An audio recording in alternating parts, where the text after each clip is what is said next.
Fala pessoal, estamos de volta aqui com mais um episódio do Fala Neuro. Hoje a gente vai ter um convidado, como sempre, maravilhoso. A gente vai aprender muito com ele. Eu sou Juarez Harding, sou neurologista. Eu sou a Bruna Bovarotti, neuropsicóloga. E hoje a gente está aqui com o Dr. Mauro Gomes Araújo, que é neurologista, meu ex-professor, meu sócio, meu amigo. Mauro, seja bem-vindo. Boa noite, obrigado. E é um prazer estar com vocês. E vamos trocar ideias bem importantes a respeito de um tema que é capital hoje em dia na nossa prática diária, né? Isso aí. A gente trouxe, pessoal, aqui hoje o Mauro, porque o Mauro é especialista, para resumir assim, né, Mauro? Especialista em doença de Parkinson, né? Neurologista, e ele fez uma formação específica aí de pós-graduação e tudo mais, em distúrbios do movimento, né? E aí, com isso, a doença de Parkinson é uma das doenças mais prevalentes aí nessa área da neurologia chamada distúrbios do movimento. E o Mauro, então, com uma grande experiência aí, com uma larga experiência e com essa formação específica, vai trazer para a gente hoje aqui muita coisa importante para você em casa ficar sabendo sobre doença de Parkinson, né? E vai tirar dúvidas nossas também. Mas legal é que ele tem uma experiência acadêmica e clínica, né? Isso faz também toda a diferença, porque fica muito mais didático aí na hora de falar, explicar, e a quantidade de coisas que vê, né?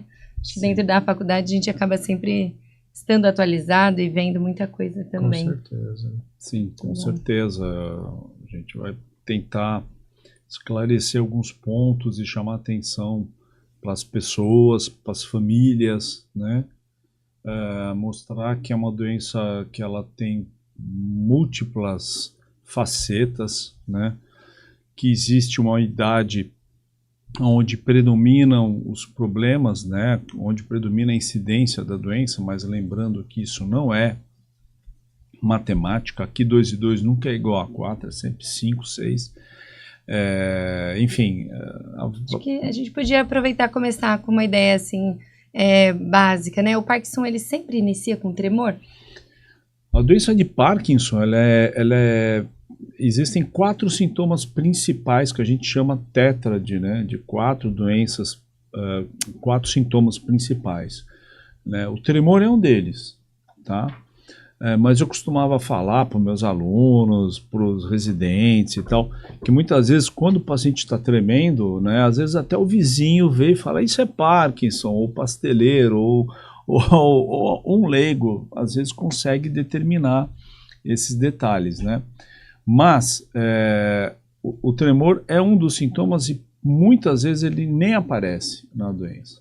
E nem é o pior, muitas vezes. E nem é o pior. Nem é o que mais atrapalha a vida diária, né? Geralmente, muitos dos pacientes eles têm uma dificuldade para movimentar a mão, que parece uma fraqueza, mas não é. Uma rigidez, uma dificuldade de movimentar um segmento do corpo, né? Que a gente chama isso de bradicinesia, rigidez típica, chamada em roda denteada, e uma certa instabilidade postural, que às vezes é confundido com tontura, né? O paciente está caminhando e sente um desequilíbrio, fala, nossa, estou com tontura, estou com labirintite, né, Juarez? Quantos e quantos vão no consultório, vão nos hospitais com essa queixa? E às vezes tomando remédio de labirintite por conta própria, porque a vizinha deu, ou porque alguém conhece, toma isso que é bom para tontura, sendo que muitos desses medicamentos às vezes até pioram o quadro clínico do paciente, ou às vezes até desencadeia outros sintomas. Então, a sintomatologia ela é muito variada, mas sempre voltada mais para a área da motricidade, para a área motora. As pessoas pensam, né, que o tremor é igual a Parkinson e Parkinson é igual a tremor, né? E essa bradicinesia, essa rigidez, essa limitação física de movimento acaba sendo mais comum do que o próprio tremor, né? Sim, sim. E assim, a gente costuma ver, mas não é tão comum uma forma só tremulante, né? Você tem bastante experiência, sabe disso. A maioria dos pacientes tem uma forma mista. Exatamente. Então, um pouco rígido, um pouquinho de tremor, fica um pouco lento para caminhar, às vezes puxa a perna. Geralmente sempre mais de um lado do que do outro, né? e às vezes dá esses desequilíbrios, essa tal da instabilidade postural. Agora, o que, assim, chama muita atenção da gente é que eu costumo sempre falar que a doença em si, os sintomas, é a pontinha do iceberg. Por quê? Porque quando você começa os sintomas, já existe um processo de degeneração pelo menos de 8 a 10 anos. Tá? E esses sintomas que a gente chama de prodrômicos podem aparecer antes de você ter, por exemplo, tremor, rigidez, paralisia, os sintomas clássicos. Existe uma outra gama de sintomas que podem, vamos dizer assim, direcionar o teu raciocínio para, caramba, esse paciente é um paciente que tem alto risco de Parkinson. Quer ver um sintoma banal? Distúrbio comportamental do sono REM. Do sono, né? O paciente, o que é isso, gente? Isso aí é o seguinte, é um paciente que ele está dormindo e de repente ele começa a gritar, tem sonhos vívidos, finge que está lutando, quer dar um soco, chuta, fica agitado. Às vezes você faz um exame chamado polissonografia, que você consegue determinar e ver, inclusive, o paciente todo agitado lá e está dormindo. Uhum. Esse é um sintoma clássico pré-sintomático da doença de Parkinson. Tem algum do olfato também relacionado ao olfato? Sim. Perda do olfato, tá? Veja, aí a gente tem que separar um pouco o joio do trigo, né? Porque nem todo mundo que perde o olfato vai desenvolver Parkinson. Uhum. Te diria até que seria até uma minoria. E existem outras causas para perder o olfato. Mas por vezes, quando perde o olfato do nada, né, às vezes, ou mesmo uma diminuição abrupta, sem motivo, pode mostrar um certo grau de degeneração de fibras que vão ali para a via olfativa e que são próximas da área que tem relação com o Parkinson. E isso aí, com o passar dos anos, vai evoluindo e aí começam sintomas motores. Então, geralmente, a alteração do sono, a perda do olfato, alterações principalmente relacionadas com a parte esfincteriana, quer dizer, com obstipação, né, prisão do ventre, né, que é popularmente conhecido, e alterações comportamentais. Depressão. Principalmente depressão e ansiedade. Por vezes, eu já vi várias vezes acontecer, os pacientes, eles falam, não, eu perdi o olfato há tantos anos e tal, e de um tempo para cá eu estou constipado, e às vezes vai procurar a gente porque está deprimido, ou porque está com ansiedade, ou depressão e ansiedade.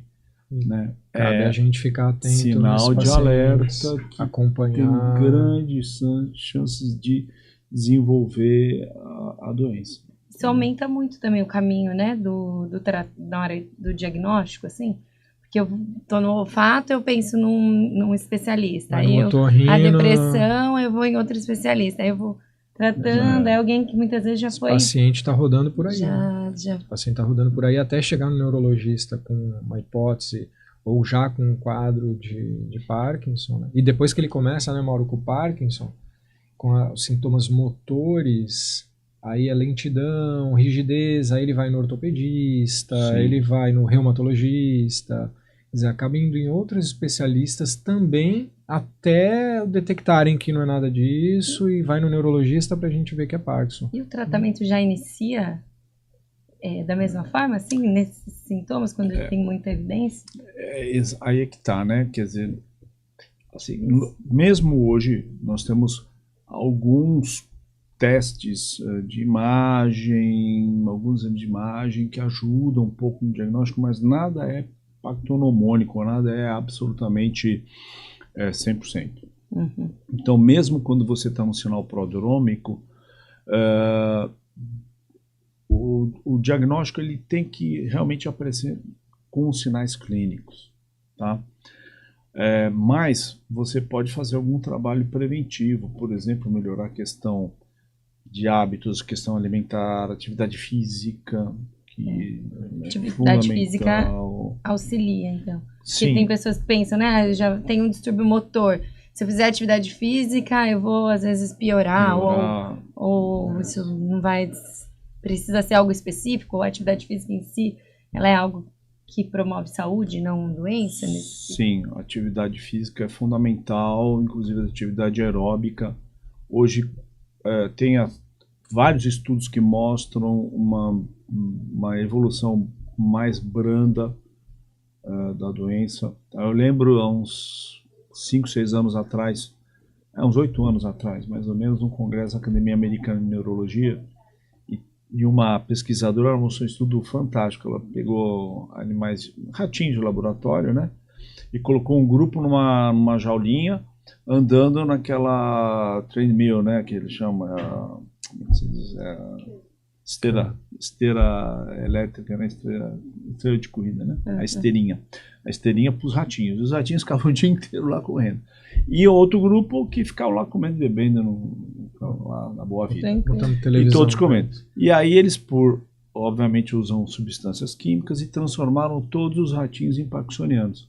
Os ratinhos que ficavam na esteira, depois de um tempo, tinha uma diminuição de danos cerebrais, vamos dizer assim, causados pela doença em relação aos ratinhos que não isso é muito legal, que não desenvolviam atividade física. E eu vi a questão de uns 4 anos atrás, um holandês, o Rosta, tem um nome difícil, um holandês, ele trabalha nessa área mostrando estudos muito, muito fortes, né? Da melhor evolução desses pacientes que fazem atividade física. Isso a gente sabe que não só para Parkinson, para Alzheimer, isso também já é a verdade hoje. Não é nem número mais, 1, né? Não se discute, tem evidências mais fortes até do que a atividade intelectual. Sim, muito mais, né? Eu muito sempre mais falo, evidência. número 1, depois vem o resto. É assim, aí vem. E para o Parkinson principalmente, e inclusive atividades tipo alternantes, né? Movimentos alternantes. Eu tenho um paciente que foi paciente meu durante muito tempo, lá na época que eu estava fazendo ambulatório na faculdade ainda, e ele fazia stand-up, né? Então ele já tinha 80 e poucos anos e fazia stand-up todo dia. Ele morava em São Vicente, então tinha um blog, então era um cara super ativo assim e tal.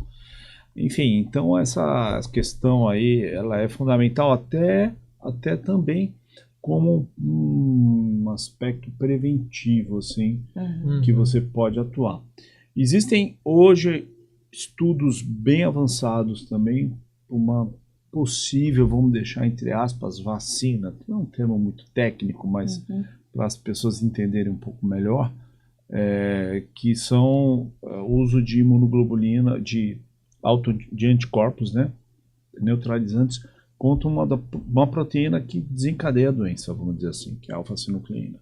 Então, esses estudos já estão bem avançados, estão em fase 2, fase 3 de estudo, então tem chances aí de nos próximos anos a gente já ter substâncias que bloqueiam a evolução da doença. Que legal. Porque essa proteína anormal, ela vai passando de célula para célula, tem uma atividade como a gente chama priônica, né? Lembra um vírus que se espalha, vamos deixar bem entre aspas, que não é bem assim, mas se assemelha, vamos dizer, é bem mais lento, mas se assemelha. Então, existe a possibilidade de no futuro próximo a gente ter o bloqueio da evolução da doença, em alguns casos, por exemplo, nesses casos que você descobre antes do sintoma motor, não deixar evoluir. Tá? Mas hoje o que a gente tem é isso, mudança de hábitos, né? E principalmente alimentar, não influi tanto, mas assim, a questão alimentação saudável, da alimentação saudável, não tem nada específico, mas seguramente a atividade física é um fator que vai ajudar de verdade, né? Fazer a diferença. E pensando que o paciente está desenvolvendo uma doença que, em sua maior parte, ela é manifestações motoras, o paciente com melhor preparo físico, sem sobrepeso, com uma constituição física, muscular, articular melhor, ele vai passar pela doença, ele vai cursar com a doença de forma menos penosa, né? Do que o indivíduo que é sedentário, que já tem articulações com artrose, que já tem uma musculatura flácida, e que aí vai enrijecer, e que aí vai ter torções físicas, erros posturais. Então ele vai sofrer mais, né?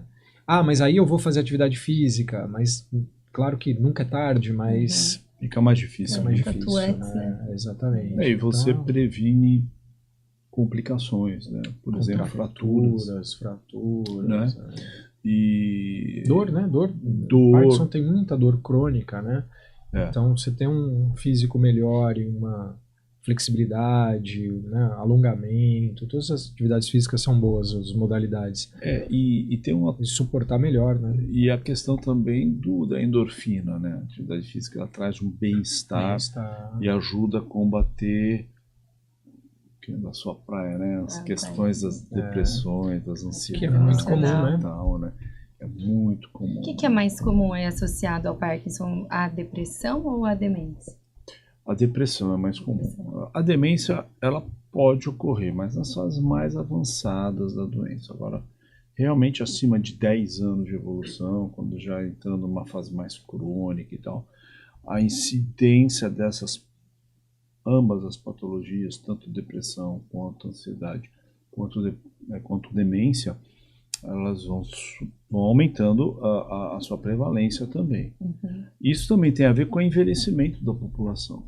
Então você envelhece mais, você está mais suscetível a ter doenças próprias da idade, por exemplo, demência. E se você em cima disso ainda tem uma doença como o parkinsonismo, né, que você já tem uma tendência maior, vamos dizer assim, então isso, sem dúvida nenhuma, vai aumentando a prevalência. E aí voltamos ao que a gente estava falando antes, né, como é que você vai prevenir isso? Uma das maneiras, vamos dizer assim, naturais, né, que tem gente, não quero tomar remédio, não quero isso, não quero aquilo. Poxa, então mexa-se. Uhum. Né? É uma coisa engraçada, às vezes você fala para os pacientes, olha, vai até a padaria, dá 2 voltas na quadra. O camarada fica te olhando, dá a impressão que você falou uma equação Porque a gente tá matemática. em Santos, né? Que é tudo plano. Eu falo para os pacientes é. nossos aqui, né, Juarez? Falo, olha, nós temos a melhor academia do país e é gratuita. A praia é plano, tem sol, tem mar, tem tudo, né? Para a cabeça e para o corpo. E é complicado porque muita gente acaba não fazendo esse tipo de orientação. Não, mas... E tem aquela autossabotagem, né? Não, mas eu trabalho muito em casa, eu tenho muita coisa, eu faço isso, aquilo. Falo, gente, você tem que ter pelo menos 1 hora por dia sua, né? Deixa os filhos na escola, deixa o marido não sei aonde, 1 hora para você. E não precise fazer grandes... não, vou fazer uma escalada no Everest, que diz que é muito bom. Não, dá 3 voltas na quadra, é o suficiente. 20, 30 minutos diários, 5 vezes por semana. Já vai fazer não é tão difícil, vai ser bom para o coração, baixar colesterol, baixar açúcar, etc, etc e tal. Mas a gente fica batendo nessa tecla, por quê? Porque nós que trabalhamos com esse paciente há muitos anos, a gente vai vendo a degradação, e principalmente a degradação física, né, Juarez? Então, às vezes o paciente chega lá com o braço quebrado, o que eu desequilibrei, caí, não consegui me segurar, e isso vai encurtando o teu tempo de vida, porque tem coisas que, às vezes, assim, faz uma fratura, faz uma embolia, começa a comprometer, complicar e tal, né? Então, basicamente, a receita de bolo é essa, mexa assim. E qual que é a prevalência hoje em dia, assim, do Parkinson? Que a gente... É uma doença bastante frequente? Assim... A gente está falando de algo que acontece muito? 2 a 3 por 100 mil, tem bastante gente acho que a perspectiva é de aumentar muito. Maior, até 20 por 100 mil, e a perspectiva é aumentar de acordo com a idade. Acima dos 65 anos vai aumentando, cada 5 anos você vai aumentando X%. Segue mais ou menos o que acontece com as demências. Né? O Parkinson é a segunda doença degenerativa mais frequente na humanidade, né? Só perde pro Alzheimer. Alzheimer é a primeira, Parkinson a segunda. Então, Alzheimer a gente vê como é frequente, né? Tudo bem que a gente trabalha com isso, então tem esse viés, mas a gente vê como é comum os próprios amigos, né? Que eu tenho um amigo que corre comigo que ontem ele mandou uma mensagem, eu atendi a mãe dele. Aí ele mandou mensagem, minha mãe também está com Alzheimer, que ele não foi na consulta, foi a irmã dele. Então, assim, O pai já tem, a mãe agora está com Alzheimer, então a gente tem visto mais, né? No nosso meio público geral, né? Sim. E o Parkinson também, né? E eu acho que depois da pandemia, né, Mauro, teve Um aumento, sim. teve um aumento, né? Talvez aí Porque a pandemia acelerou, foi um gatilho para muita gente, gatilho, né? Porque ela inibiu exatamente aquilo que a gente estava falando até agora, inibiu o movimento. Então as pessoas ficaram enclausuradas, os processos degenerativos a aflorarem, né? Aumenta a depressão, aí depressão também é gatilho, né? Então, tá mais ou menos ali tudo interligado, né? A gente está falando, quer dizer, existe uma barreira etária, vamos dizer assim, um marco, uma barreira, um marco etário, que são 65 anos, né? A partir daí, todas essas doenças degenerativas tendem a aumentar exponencialmente. Agora, é bom a gente lembrar que isso não é regra. Exclusivo do idoso, né? Eu vi há 2 dias atrás uma paciente de 45 anos, 44 anos por aí, que já estava doente há 3, 4 anos. E eu tive um paciente de consultório com 27 anos, tá? O que é raro. São formas já que você tem que pegar esse camarada, 27 anos, você vai pegar esse camarada, vai estudar, alguma coisa de errado aconteceu aí. Parkinson juvenil. Que é o Parkinson juvenil que a gente tem que estudar chama. mesmo. Agora, existe um grupo de pacientes entre 40 e 60 anos que tem tido, a gente tem visto cada vez mais frequente. Hoje mesmo eu vi um de 57 anos, está com 57 agora, mas já está há 5 anos doente, começou com 52.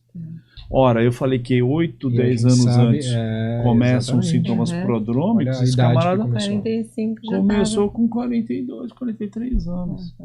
Né? Essa moça de 44, se começou 10 anos antes do processo degenerativo, ela começou o processo degenerativo dela com 33, 34 anos. Jovem. Né? Então, óbvio, existe... Provavelmente as pessoas estão pensando, não, mas então isso talvez tenha a ver com herança genética, né? Sim e não. Sim, porque quando você tem alguém na família, a chance de ter na sua família, por exemplo, na sua família tem gente com Parkinson, a chance de você ter ela é um pouco maior, mas isso não é hereditário. Não é porque a sua avó teve, que sua mãe teve, que você vai ter. Não é assim que funciona.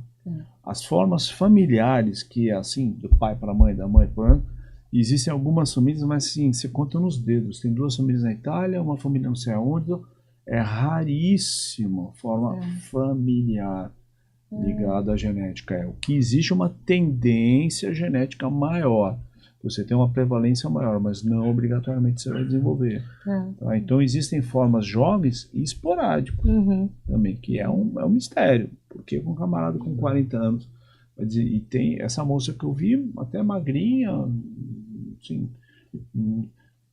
não tinha hábitos ruins e desenvolvendo a doença, quer dizer, tem coisas que ainda são misteriosas, entendeu? Aproveitando esse gancho, fala para o pessoal que está assistindo a gente a causa da doença de Parkinson, da onde vem, por que vem, para o pessoal entender. Já entendemos que não é hereditária, quer dizer, eu tenho pai com Parkinson, não é obrigatório que eu vá ter, isso é só um fator de risco. Mas fala um pouquinho da causa aí, como é que a gente chama a doença de Parkinson, de fato, para entender. É interessante que a doença de Parkinson é um nome próprio, né? Na Inglaterra você vai lá, rua Parkinson, sei das coisas. E isso vem do James Parkinson, que fez a primeira descrição em 1817. E se você ver a descrição clínica dele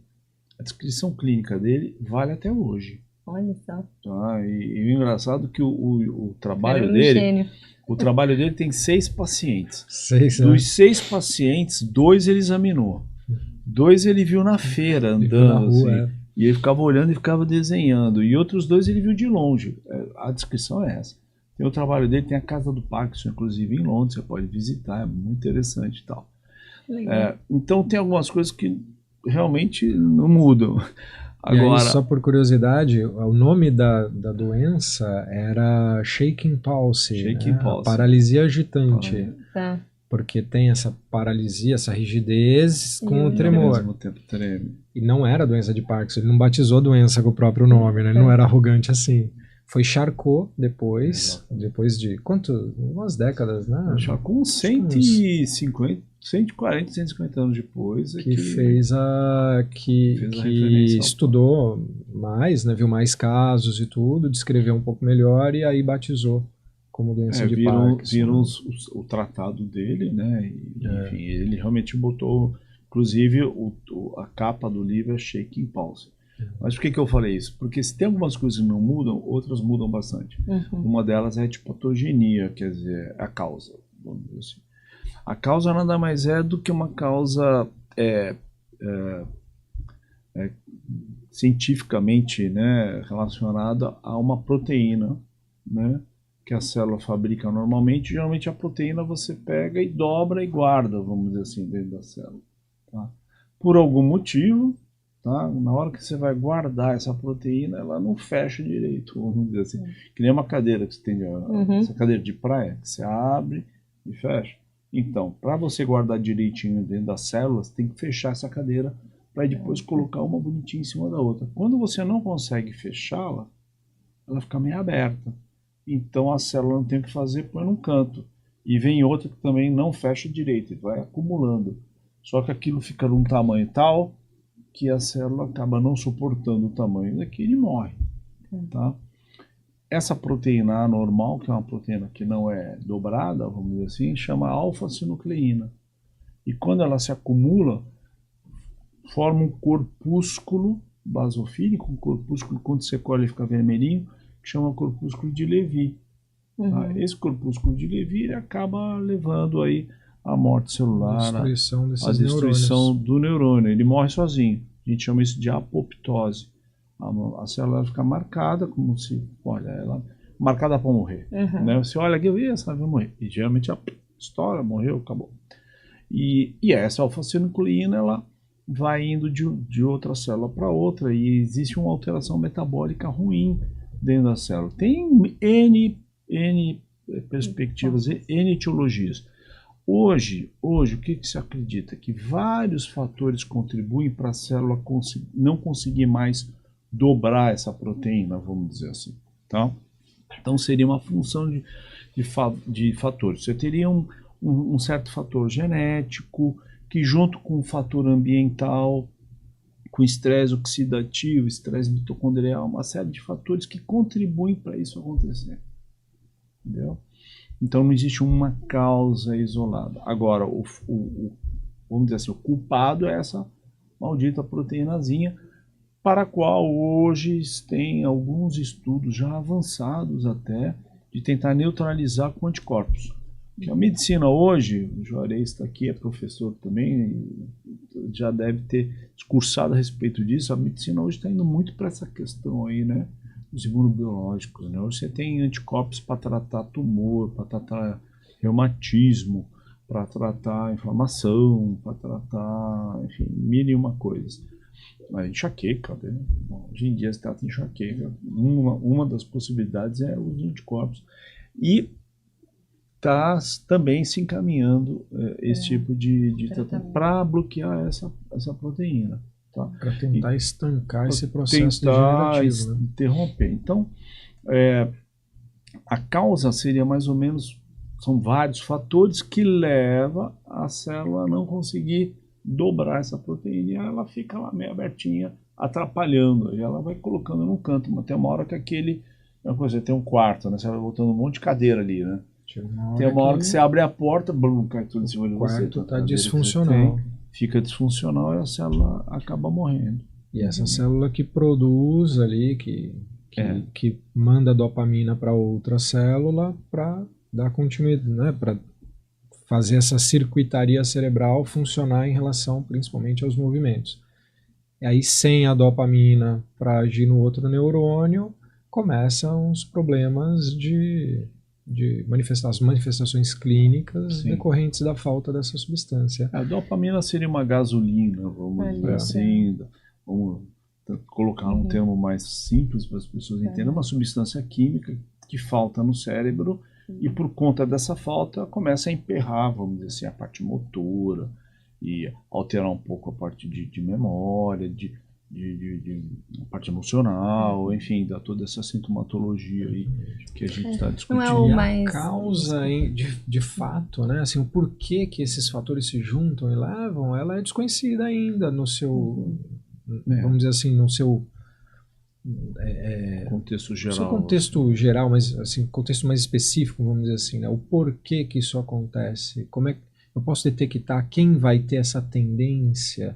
Então isso ainda é desconhecido, por isso a gente ainda chama a doença de Parkinson de idiopática, né? Quer dizer, de causa desconhecida. As pessoas perguntam, né? De onde veio, né? Se foi um vírus, foi um trauma que eu tive, foi, enfim, foi um remédio que eu tomei. Não que também possam ter essas causas, tá? Existem os parkinsonismos secundários, né? Que a pessoa teve um AVC e teve um parkinsonismo secundário, uma inflamação cerebral, uma encefalite, né, ou o uso de uma medicação, como o Mauro falou, mas a doença de Parkinson clássica, né, chamada idiopática, a causa, infelizmente, ainda é desconhecida. E sabe-se que é a proteína, sabe-se que é essa proteína que está prejudicando, mas o porquê que chegou nisso ainda é um pouco obscuro. Né? E isso tudo que a gente está discutindo, foi bom ele ter tocado nesse assunto, a gente está falando do parkinsonismo primário, que é a doença de Parkinson, que as pessoas conhecem, mas existem umas formas, umas variantes, que a gente não vai entrar em detalhes, né? São coisas, mas são próximas, vamos dizer, são primos, vamos dizer assim, do Parkinson. E lembrar que alguns medicamentos podem gerar o que a gente chama de parkinsonismo secundário, né? Daí a importância, né, de as pessoas não se automedicarem, né? Quem está aqui acompanhando aqui, a gente, é perigosíssimo. O tratamento é completamente diferente, né? De um parkinsonismo para uma doença. Exatamente. E é interessante que às vezes você tem, isso os americanos descrevem isso que acontece, né? Existem gente que toma um remédio e desenvolve um parkinsonismo, vamos dizer assim, porque toma um remédio. E aí, de repente, bom, então o que você faz? Você para, toma o remédio e volta ao normal. Só que algumas pessoas não voltam ao normal. Elas continuam parkinsonianas. E eles chamam isso de prime, quer dizer, você tem um carimbo. Na realidade, você já tem aquele carimbo para desenvolver a doença. Mas você não desenvolveu ainda. Aí, de repente, você toma um remédio que funciona como um gatilho e aí você desencadeia uma doença que não volta para trás. Então, aí o perigo da automedicação e tal. Agora, obviamente que isso não é regra, mas a gente tem que seguir, sem dúvida nenhuma, esses conceitos. E a questão da deficiência da dopamina, que ele falou, que é essa gasolina, essa substância, que é basicamente o que leva ao comprometimento da motricidade, da movimentação. Eu vou falar um pouco da minha área, que eu estudei muito, né, principalmente quando eu comecei a trabalhar com vocês lá atrás, para conseguir fazer ali um diagnóstico diferencial, às vezes numa avaliação neuropsicológica, né?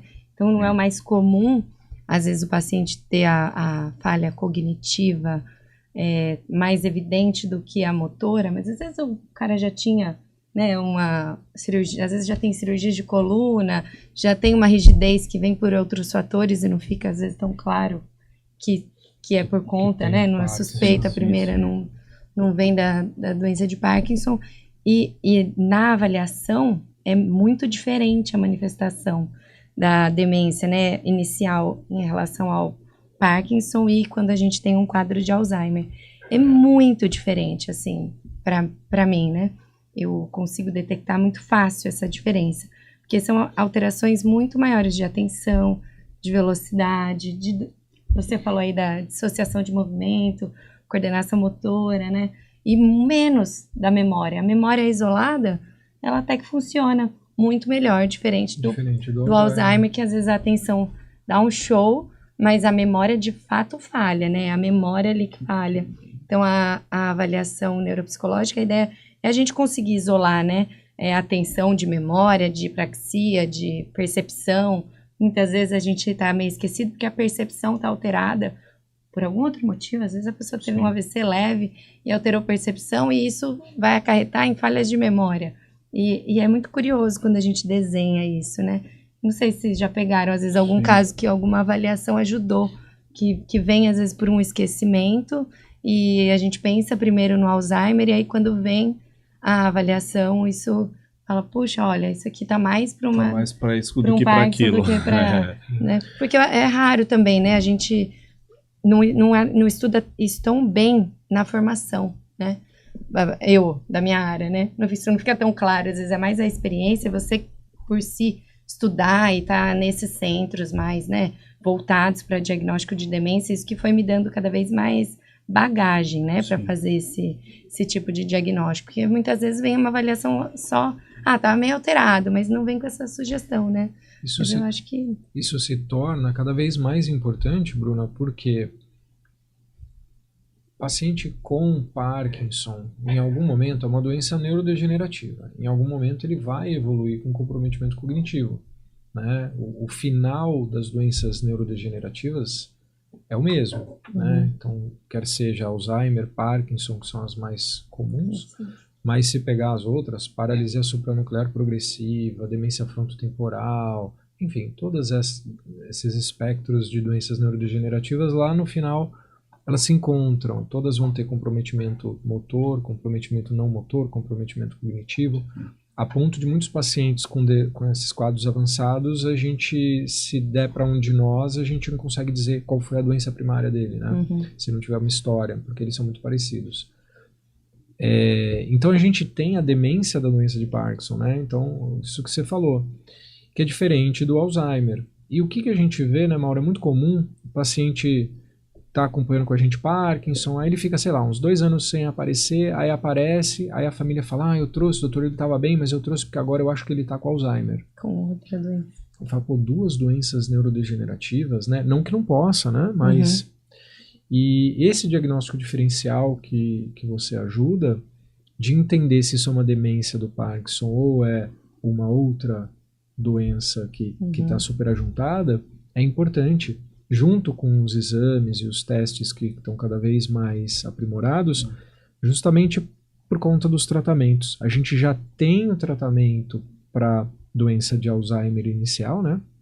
Não é o tema aqui, mas só para citar essas medicações imunoterápicas que chegaram já no Brasil. E a gente tem também, né, Mauro, agora isso que você falou, o desenvolvimento de medicações também que vão agir aí na proteína do Parkinson. Então a gente sai do campo onde eu tenho uma demência, não importa se é Alzheimer ou se é do Parkinson, eu vou dar o mesmo remedinho que vai ajudar a melhorar a memória. É isso que a gente faz hoje, né? A partir do momento que de hoje para frente a gente vai ter tratamentos específicos de cada doença, entender se eu tenho um Alzheimer e um Parkinson mesmo, ou só tenho um Parkinson que está evoluindo, faz total diferença aí nesses tratamentos, né? Então é muito importante isso que você colocou, e eu acredito que daqui para frente os neuropsicólogos vão estar cada vez mais ajudando aí nesse diagnóstico. Né? Tá, diferencial mesmo. Antigamente tinha um termo que hoje não se usa tanto, que era chamada bradifrenia. Bradifrenia, os camaradas ficavam com a memória... Bradipsiquia também. Bradipsiquismo. Eu usava muito isso na residência, bradipsiquia. Bradipsiquismo, né? Tem esse termo? Existe isso ou não? Eu não aprendi é uma assim, lentificação, é uma lentidão de pensamento, entendeu? Que tem a ver com a lentidão do que a gente vê. Porque é isso, dá uma rigidez mental. Exatamente. Perde muito na flexibilidade. Aí fica muito mais lento ali na parte de fluência, né? Exatamente. Aí fica uma dúvida se é uma questão motora ou se de fato é cognitiva, às vezes. E além disso, além disso, a gente tem que lembrar que existe uma que faz parte desse espectro das doenças parkinsonianas, dos parkinsonismos e tal, a demência por corpus Lewy, que é uma demência que chama mais atenção que o próprio parkinsonismo. O camarada começa com um quadro de demência e depois ele desenvolve o parkinsonismo. Ou às vezes ele começa com o parkinsonismo, mas imediatamente vem a demência. Bem juntinho, às vezes. A gente tem a famosa, né, regra dos 12, né, dos 12 meses, tá? Isso geralmente em 12 meses acontece. Uhum. Tá? Porque quando a gente está falando de demência aqui, Parkinson, a gente está falando em pacientes que têm Parkinson há 15, 20 anos, 20 e poucos anos. E lá na frente começa a demenciar. Uhum. É diferente desse quadro de demência precoce que pode ocorrer. Né? Quer dizer, mostrando que existe uma... Isso para nós é uma outra entidade. A gente trata meio que separado do Parkinson, porque realmente é diferente. É que quando você faz o estudo anatomopatológico, você vai lá no cérebro, examina lá as células, você vai ver esses corpúsculos de Levy, que eu falei ali atrás, difusamente distribuídos e gera a demência, né? Agora, são entidades realmente diferentes. Agora, é muito comum a perda cognitiva progressiva, né, com os pacientes parkinsonianos, e hoje a gente consegue dar uma qualidade de vida para essas pessoas. Eles vivem mais, vivendo mais, chegam à idade mais avançada. E aí aquilo que a gente já falou, quer dizer, a chance de você desenvolver outros comprometimentos de cognição são bastante grandes. Né? Mauro, estamos caminhando aí para o final já. Já? Que coisa, né? Impressionante. Daqui a pouco. Eu tô me antecipando aqui, vamos deixar para em cima da hora. Tá. A gente sempre deixa em cima da hora e aí fala, eu queria falar tal coisa, não deu. Dá umas dicas aí para quem tá assistindo, um resuminho aí. O que pode ajudar? Pensa em como você pode ajudar dando umas orientações, umas dicas para as pessoas terem um diagnóstico precoce. Pensa assim, pensa naquela família que está vendo o avô ali da família, o pessoal de mais idade está diferente, está apresentando algum sintoma, e aí o pessoal tem essa confusão, está tremendo, acho que é Alzheimer, né? O pessoal confunde tudo, claro, são leigos, tem esse direito, mas o que você pode dar de dicas, assim, o idoso está tremendo, tudo que treme é Parkinson, sim. Tem que procurar o neurologista, que profissional procurar, o que eu posso identificar mais precocemente, aquelas dicas de experiência que você tem de bater o olho e falar assim, pô, essa pessoa, dá uma de James Parkinson, você vê uma pessoa na feira ali e você fala, pô, essa senhora tem Parkinson, e a família não notou isso, você notou porque você é um especialista, mas dá essa dica então, assim, esse feeling seu, que você pode ajudar as pessoas a identificarem dentro da sua família e ajudar. Eu acho que assim, primeiro não ficar muito preso nesses epônimos, nesses nomes, né? São nomes estrangeiros que as pessoas confundem. Será que eu tô com Alzheimer? Eu tremo. Não, peraí, o tremor é Parkinson, não é Alzheimer, são doenças... Não ficar preocupado com nomes. Não querer dar o nome. Não queira dar diagnóstico, deixa aí pro Dr. Juarez que ele vai dar o diagnóstico. Mas, assim, algumas coisas chamam a atenção, né? Quer dizer, primeiro, nem tudo que treme é Parkinson. Te garanto que, inclusive, a minoria dos pacientes que tremem em casa ou esporadicamente são parkinsonianos. A grande minoria. A grande maioria é tremor senil, tremor essencial, tremor familiar, tremor intencional do velhinho, né? Que vai pegar um copo d'água e dar aquela tremida.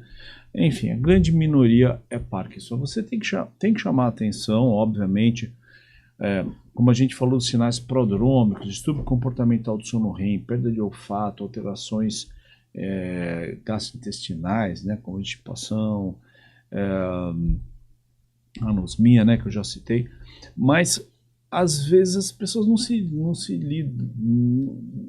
importam com isso, vamos dizer assim, ou vai tratando de maneiras generalistas, vai contornando até chegar a ter uma situação mais séria. Qual é a situação? A situação clínica, quer dizer, quando que o paciente vai no médico? O paciente vai no médico quando começa a perceber limitação. Né? Essa limitação vem de duas maneiras, ou um tremor, né? O tremor não é tanto limitante, mas ele atrapalha no sentido de quem está do lado, para de tremer, você está tremendo. Por que você está tremendo? Está nervoso? E a pessoa, não, estou parado, estou tremendo. O tremor parkinsoniano, ele é um tremor em repouso. Então, se você está tomando um copo d'água e está tremendo, eu tremo muito, desde jovem, não se preocupe. Isso não é Parkinson. Agora, você está parado lá, assistindo televisão, está no cinema com a tua mulher, ou com o seu marido, ou com o seu acompanhante, seja lá quem for, e está lá com a mãozinha ou o pé, né? Às a vezes minha avó tem um pezinho dela, só que fica assim, ó. A gente conversando dela, deitada vendo TV e o pezinho lá. É o parkinsonismo da metade inferior, que a gente chama. Ela fica com o pezinho bonitinho de pé. E na maioria das vezes... O pezinho dela nem começou a tratar e nem a evoluiu, pessoa hein? de mais idade, às vezes está tremendo um pouquinho, repousa, sabe?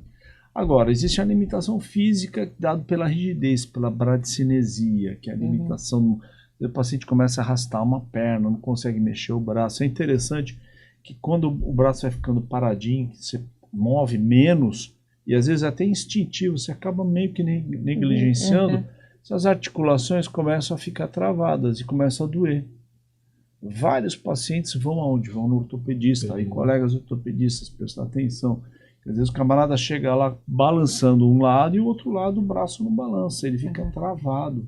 E aí ele acha que o problema do ombro é a ombro, causa. exatamente. E ao contrário, né? Ele é consequência. A dor é decorrente da rigidez. Né? Então, eu acho que mais até do que os fatores prodrômicos, os fatores prodrômicos são importantes, né? O distúrbio comportamental do sono REM, ele chama mais atenção porque os acompanhantes ficam muito assustados, que a pessoa começa a berrar, pular, é horrível, né? Incomoda mais. E aí a gente parte para a investigação do distúrbio de sono, faz os testes apropriados e muitas vezes você faz diagnóstico. Fora isso, vai aparecer para a gente o paciente já sintomático, né? E eu acho que tem que chamar atenção, eventualmente, um tremor em repouso para investigar, e nos pacientes que têm limitação física, rigidez e aquele desequilíbrio que dá sem motivo. O paciente levanta e tende até cair para trás. Né?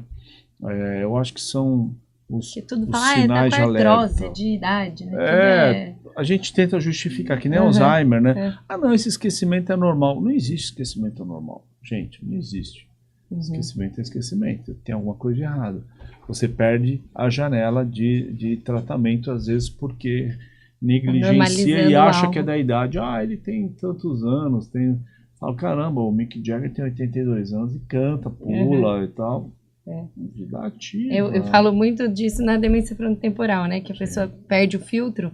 Aí fala, eu já tenho idade, eu posso falar o que eu quero. Eu falo, não é que ele tem idade, ele não consegue mais segurar, isso é um sinal ruim. Perdeu o filtro social. Se conseguisse segurar, ele estava segurando. Mas a gente fala, não, eu já posso, eu me dei esse direito. Não, geralmente é porque a pessoa não está mais conseguindo, né? Exatamente. A pessoa geralmente chega com essa queixa, quando a gente avalia controle inibitório, tá sem. Zerado. Mas eu acho que o red flag, né? A bandeira vermelha, opa, tem alguma coisa errada, é a limitação.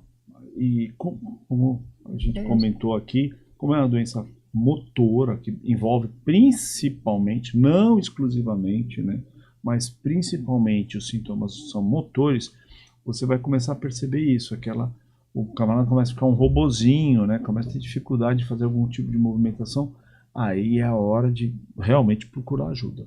Eu tinha uns mitos e verdades aqui pra gente fazer. Vamos lá. Que eu não sei, né? Você me fala, mas...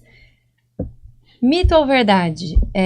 Existe exame de sangue para diagnóstico de Parkinson? Caramba, agora me botou contra a parede. Caramba. Não. Ela estuda, cara. Terrível. Nerd. O diagnóstico continua sendo clínico, como James Parkinson fazia lá em 1817. É porque as pessoas às vezes querem, né? Exame que... Quero um exame. Nem exame de sangue, nem o de exame, imagem, né? nem o exame de imagem já é outro mito e verdade. Nem o exame de imagem. Mostra.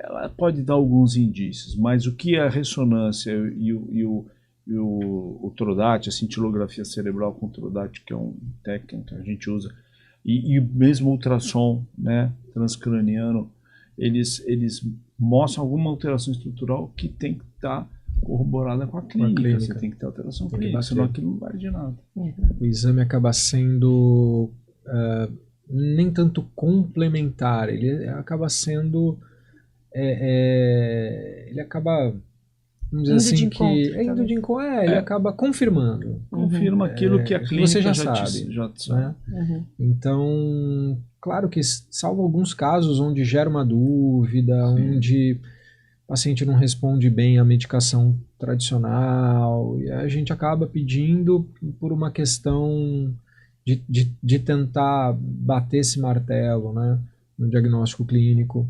Então ele acaba ajudando a confirmar.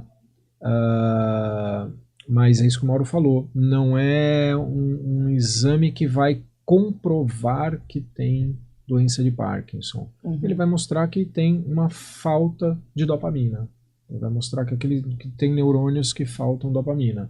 Mas isso você já detectou na clínica. Uhum. O diagnóstico é Pra você clínico. ter uma ideia, às vezes você pode tomar um comprimido que bloqueia a dopamina. Se você fizer o exame imediatamente após, algumas horas ou dias depois, Vai ele estar pode alterado. alterado. Então não é o que a gente chama de impacto hormônio, que é 100%, não, deu. É que às vezes você, como ele falou, você junta teus aspectos clínicos, teus achados com a imagem, e aí casa e pronto. Outro mito ou verdade. No caso, o Parkinson, ele pode evoluir para problemas de deglutição, dificuldade, engasgo? Sim, sim. Em várias fases, principalmente nas fases mais sintomáticas mesmo, né? Com comprometimento motor, comprometimento axial, né? De tronco, né? Você pede para o paciente cruzar os braços e levantar da cadeira, ele não consegue, né? E tem um estudo até de um colega, amigão meu da Bahia, que eles mostraram, da Federal da Bahia, eles mostraram que esses pacientes têm uma diminuição da propriocepção da orofaringe.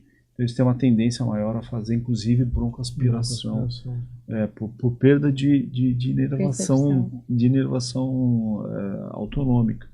Então, isso propicia E também. é bacana fazer, às vezes, alguma coisa preventiva, assim, em algum estágio anterior, já Bruna, começar com fono? Esses pacientes, assim, eu falo, todos nós, né, Juarez, não existe. O tratamento não é pegar essa pilulinha e tomar e pronto, não.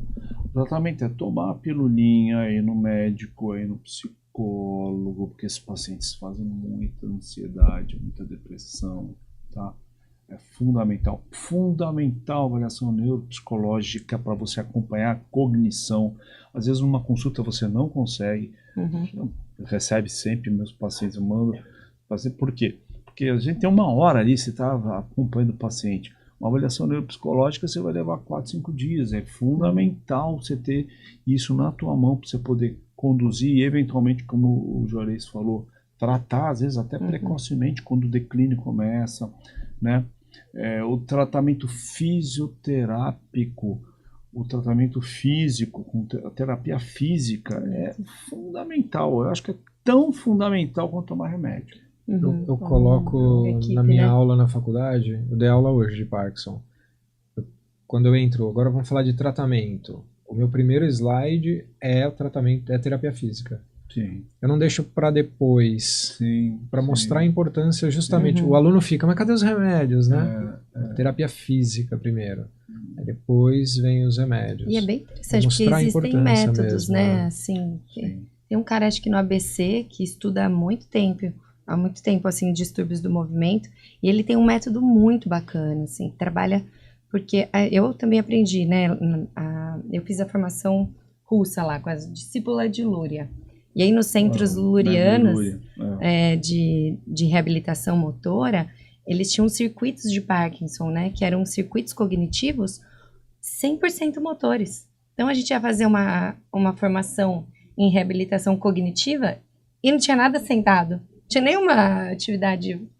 Claro que tinha conversa e perguntas, mas todas elas durante a movimentação. A reabilitação era 100% movimento. E é muito legal ver isso acontecendo. A gente não tem isso muito forte no Brasil, é muito difícil. A gente não tem essa consciência da importância, né? Apesar de a gente falar muito, a gente ainda hoje aceita mais a atividade física como a corrida, a academia, o pilates, mas uma atividade cognitiva e física que aconteça num centro, assim, a aceitação ainda é muito pequena, né? O entendimento do que isso de fato traz é muito pequeno e a pessoa se sente meio esquisita, eu percebo às vezes, né? Você pede para fazer ali um exercício tem uma movimentação, fala, mas a gente não vai trabalhar a memória? Não, a gente tá atuando, aí você tem que explicar, né? O corpo caloso que tá aqui. A pessoa não tá entendendo nada, né? Mas você fala lá vários termos e explica. Uma sinergia, né? Você tem que tentar fazer uma sinergia. Isso é fantástico, eu acho.